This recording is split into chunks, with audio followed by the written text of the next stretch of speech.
El Evangelio del Día con Monseñor Rodrigo Urbina. Lectura del Santo Evangelio según San Mateo. Gloria a ti, Señor. Jesús propuso esta otra parábola a la muchedumbre. El reino de los cielos es semejante a la semilla de mostaza que un hombre siembra en su huerto.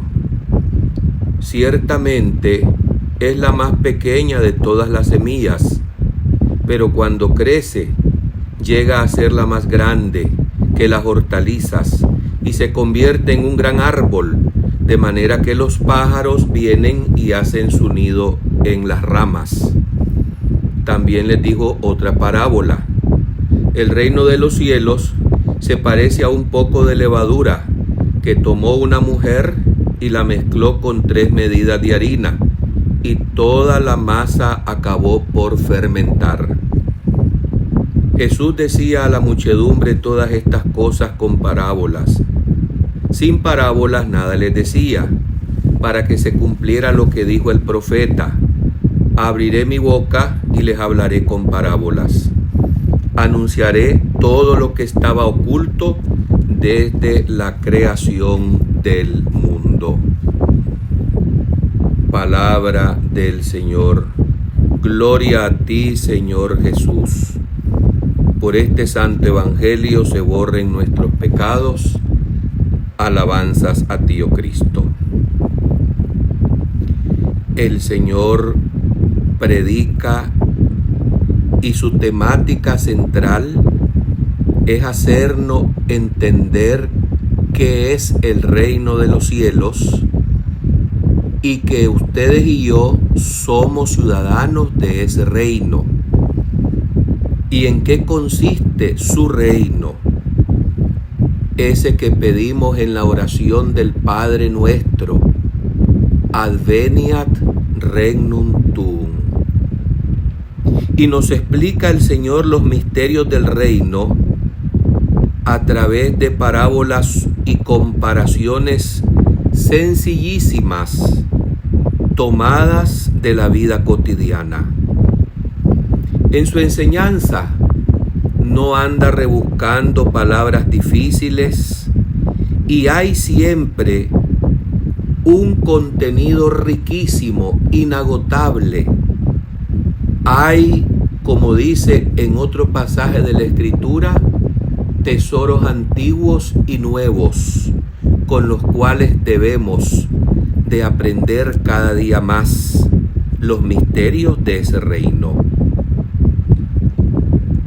¿Qué es lo que nos quiere enseñar Jesús cuando nos habla de ese reino y con estas comparaciones tan sencillas?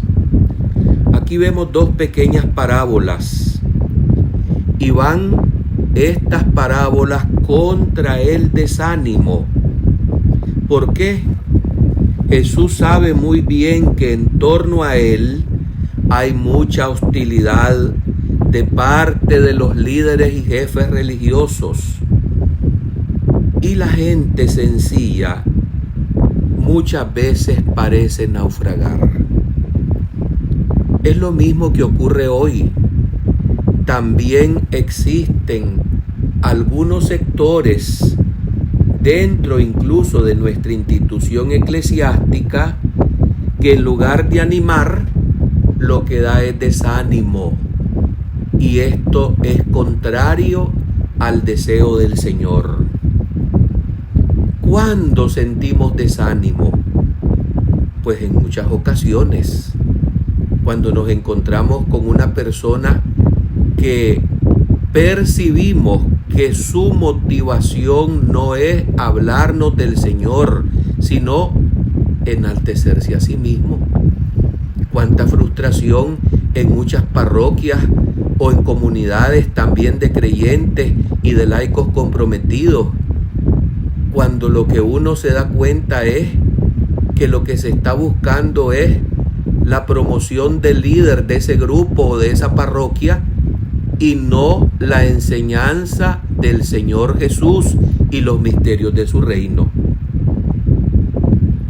Sin embargo, Jesús aquí profetiza este humilde comienzo, ese comienzo pequeñito que se va a convertir en una realidad inmensa, tan grande que los pájaros del mundo entero vendrán a anidar en el gran árbol de su iglesia. Así se compara también con el pequeñito grano, y es la bondad, el servicio, la entrega que podemos constatar en personas de noble corazón que van sembrando ese reino de Dios a través de su enseñanza, de su palabra y de su modo de vida. Pero también nos habla de la levadura, esa pequeña levadura que hace posible que se fermente enormes cantidades de harina. Pues lo mismo sucederá con las buenas obras, con las obras de misericordia, con la caridad. Muchas ocasiones nos desalentamos, como me decía una persona muy querida.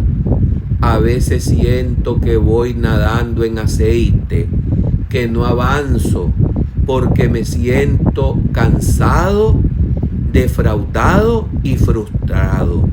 Y me da la impresión, me decía este amigo, que todo lo bueno que uno hace no se tiene en cuenta y es cada vez más despreciado.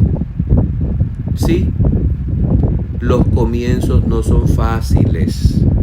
Todo comienzo cuesta mucho y a veces decepcionan. Todas las obras de Dios tienen un arranque pequeño y a veces siguen siendo modestas por largo tiempo. Basta leer la historia de cualquier congregación u orden religiosa o de cualquier misión. Es más, sucede generalmente que aquello que será inmenso, grandioso, que va a dar mucho fruto, al inicio es perseguido, es sofocado, es silenciado, el enemigo lo esconde, en fin, es asediado por las fuerzas del mal y sus asociados en este mundo. ¿Por qué? Porque el demonio, el diablo, el enemigo del reino de Dios, sabe perfectamente cuando una obra buena comienza y cuenta con la gracia de Dios, de lo inmenso que va a llegar a ser para el bien de las almas.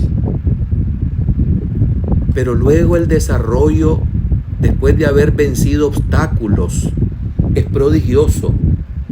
Sí, pero no deja de ser acechado. Esto no garantiza que el enemigo va a descansar y nos va a dejar en paz. Pero es que el amparo del Altísimo, la fuerza del Espíritu Santo, asiste a sus elegidos, porque ese reino, quien lo lleva es Él. El Espíritu Santo es el dinamismo de ese reino. ¿Qué es lo que nos desconcierta? Es que a escala de los siglos y del mundo entero medimos mal el progreso y el irresistible crecimiento. Por ejemplo, cuando hablamos de las crisis de las vocaciones a la vida sacerdotal y a la vida religiosa, podemos decir, esto se aplica hoy para Europa, pero no, por ejemplo, en estos tiempos para ese continente, África, que está siendo asistido de una manera extraordinaria para suscitar vocaciones a la vida consagrada y a la vida sacerdotal. Así pues, ocultos a nuestra mirada, hay vida, hay dinamismo que no sabemos apreciar. Y es que claro, es imposible que tú y yo lo conozcamos todo. El único que conoce lo que va a suceder es el Señor y el porqué de las cosas. Allí donde un sacerdote ya anciano no podía sino dejar de morir su parroquia, hemos sido testigos, por ejemplo, en países del primer mundo, que los laicos han hecho un relevo y dan un servicio extraordinario con la catequesis y mantienen viva por obra del Espíritu Santo la fe en los corazones. Dios no desampara su obra, jamás. La reacción de Jesús es optimista y nos lleva al menos a mirar tanto los signos de crecimiento como también las realidades y estadísticas preocupantes. En medio de un grupo derrotista, nunca dudemos de hablar de estos pequeñitos granos de mostaza y del trabajo silencioso pero eficaz y poderoso de las miles de poquitas levaduras. Porque la obra no la llevamos los hombres, la lleva Dios. Y hay siempre justos y personas buenas que van sembrando el amor aún en medio de una sociedad tan lejos de Dios. Ojalá que tú y yo seamos agentes de esta verdadera fe, trabajadores y siervos buenos, que busquemos de todo corazón la extensión del reino de Jesucristo, que es el reino del amor, el reino de la paz, el reino de la verdad.